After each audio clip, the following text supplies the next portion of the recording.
Okay, GM everyone, my name is Eliezer Robadon, the CEO and co-founder of DVCode Technologies Incorporated and the tech lead of ICP Hub Philippines.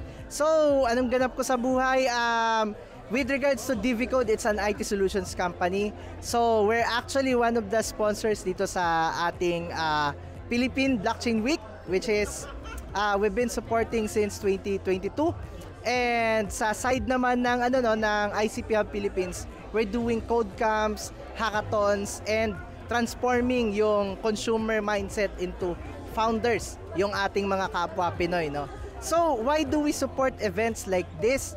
We're actually supporting the Philippine Blockchain Week per se and the Blockchain Council of the Philippines to promote talaga yung tinatawag nating blockchain technology, no? Na mapakita natin sa madla na kaya na natin tong magamit kung tutuusin sa practical life natin, no? Kailangan na lang talaga nating maintindihan on how can we use this technology at ano nga yung kumbaga sagot sa tanong na what's in it for me. So the goal of this kind of event is to have the people realize kung para saan talaga tong technology na to, and hopefully ayun nga mai-relay natin sa as many people as possible etong technology na to. So how does this technology affect the life of the people?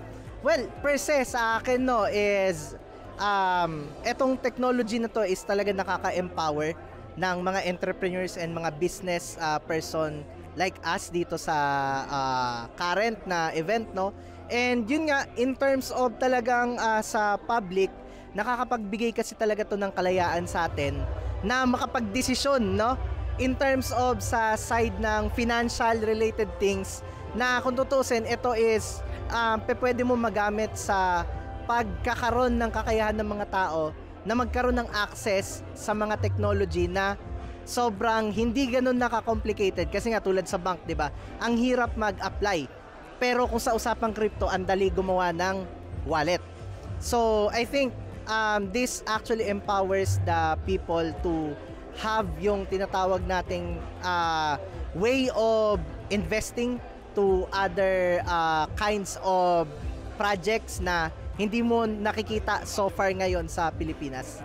Kumbaga talagang isa to sa nagiging paraan ng mga tao na ma-expose sa kung anong meron sa global stage right. Kung sa current status ng blockchain dito sa Philippines, maganda na nakikita natin ito yung talagang partnership na nangyayari together with DICT.